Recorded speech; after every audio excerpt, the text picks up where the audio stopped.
Hi, my name's Laura Marshall and I'm going to talk to you today about the PDHPE at the school here and how in the senior years we follow the New South Wales syllabus. So the structure of this is put together by BOSTES, which is the Board of Studies Teaching and Educational Standards New South Wales. However, in January this year they did change their name to NESA, which is the New South Wales Education Standards Authority, and so you can find out more information through those two avenues. So we're going to look at aims and objectives, course requirements, the structure, content, assessment and reporting, and why PDHPE is important in the school here. So the rationale for PDHPE is framed around the HSC and the Stage 6 curriculum, and it's classified as an area of study that seeks to provide for the intellectual, social, emotional, physical and spiritual development of students. So it allows students to enhance their personal growth and to make a real contribution to theirs and others' well-being. It gives students the opportunity to learn through and learn about health and physical activity. It's important to note here that perhaps PDHPE, or that it is linked to home economics through the components of health and nutrition. So students learn in two broad areas. So they firstly it's to enhance personal growth through the study of health, and that it focuses on that social view of health, that there's sustainable solutions for a better health. And a lot of this is framed around the Ottawa Charter for Health Promotion, which is a key concept in explaining health issues.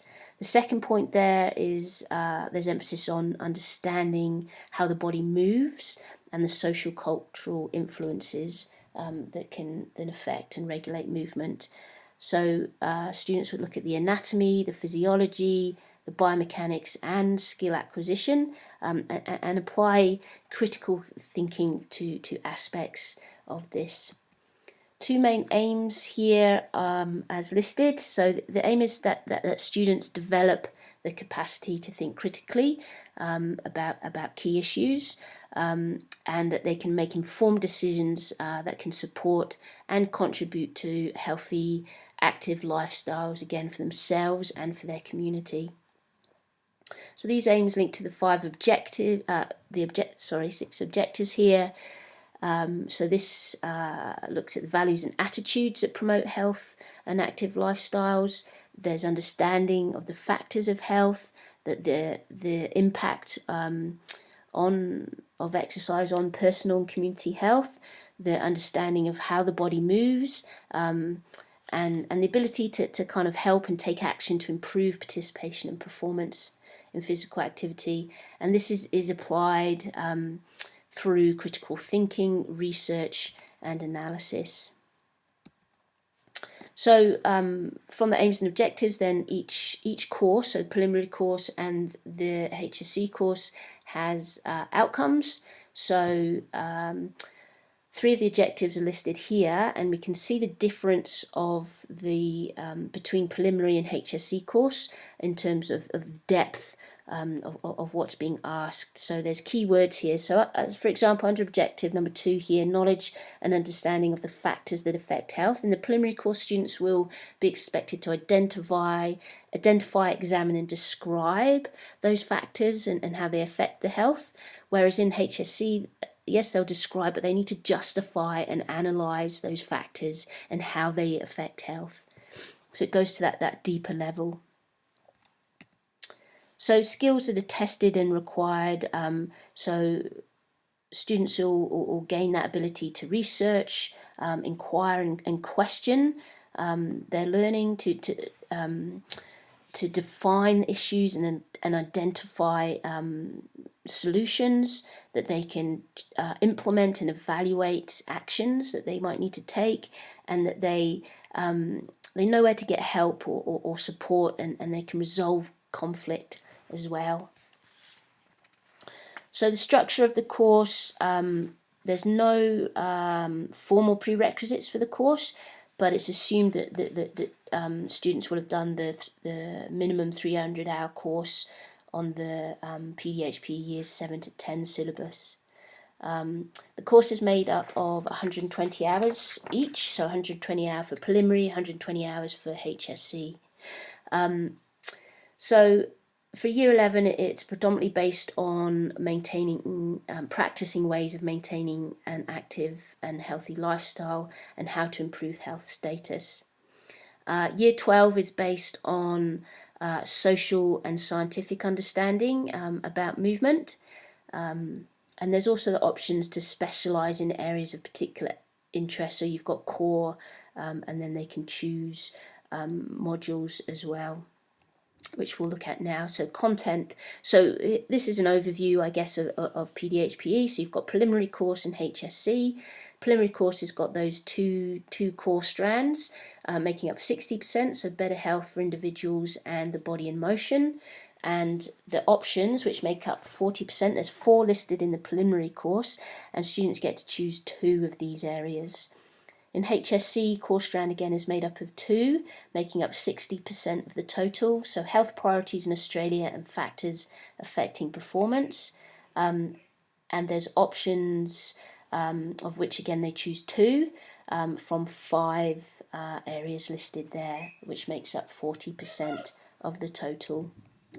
So Bosto's put together a format to follow, or a methodology, and this comprises of a description, so the overview and introduction, and incorporating the focus questions in the description. The outcome relates to what the students will work towards in the module. Students learn about links to the detail of the subject to be covered, describing all aspects that the students learn about. With students learn to, this states what students learn to do from engaging in the module. And the 2 important aspects that are applied here are that critical inquiry and practical application. So to enhance that students' learning, so they will need to question and examine, investigate topics, and that's enhanced by applying that learning into action by acquiring and demonstrating the skills. So as well as the aims, objectives and outcomes, there's 7 key competencies which are in many other subjects in the Stage 6 syllabus, and they're embedded into the PDHP, and it's seen that these will help with further education and that productive functioning for daily life post-school. So key aspects we can draw from the list here. You've got those problem solving, working with others, cooperation, looking at your literacy and numeracy skills, using ICT, and being organised, and how to communicate your ideas. So leading on to assessment and reporting, the purpose of it is listed here. So there's 4 aspects there. And it's important to note that it's about assessment for learning. So it's where students are engaged to help set their own learning goals, that they know where they're going well and where they need to improve, and that they're given that timely and meaningful feedback to be able to progress to that next level. So here, through both the preliminary and HSC course, we can see the components and weightings of the course.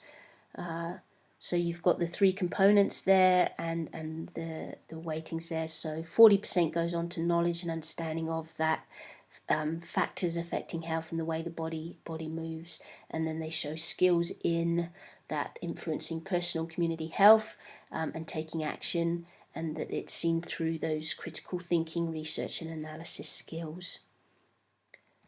So there's many post-school opportunities for students. So vocational pathways, they can link into like the Cert 4 in fitness, the Cert 4 in outdoor rec, through a TAFE or a registered training organisation. And more information can be found out on the NTIS, which is the National Training Information Service. There's also links to higher education, so university as well, through perhaps the health sciences and recreation. paramedics, sorry. It's important, I think, too, that the syllabus supports and educates students to develop into young adults and encourages their personal growth and their enhancement of well-being to take on a productive role in society post-school. So why is PDHP important here at the school? It's important to consider this question and what it means to the school, how it's viewed and where it fits. And we need to promote this importance to teachers as well as students and their parents, and to give them the breadth of what PDHP is about, that it's more than learning skills for sport or being in a school sport team, and that it involves that different ways of thinking, and that there's learning of life skills, those problem solving, making decisions and choices, and that the theory and practice of sport can improve the growth of self-confidence of students, the self-esteem and self-awareness, and that the life skills and social aspects of the content are just as valuable as the practical benefits of movement that happen in PDHPE. So PDHPE, it's integral to students and society's future, and through their current well-being, and that it's inextricably linked between the mind and body. We often hear a healthy body will encourage a healthy mind, but it's even more highlighted now by the increase of technology and virtual worlds, which has caused that mind-body to be less entwined. And I believe that HPE or PDHPE can provide that holistic approach and decrease that gap. So for further information, you can look up some of these articles, and particularly the Board of Studies, or NESA, which is listed at the bottom there. So thank you very much for listening, and that's it. Thank you.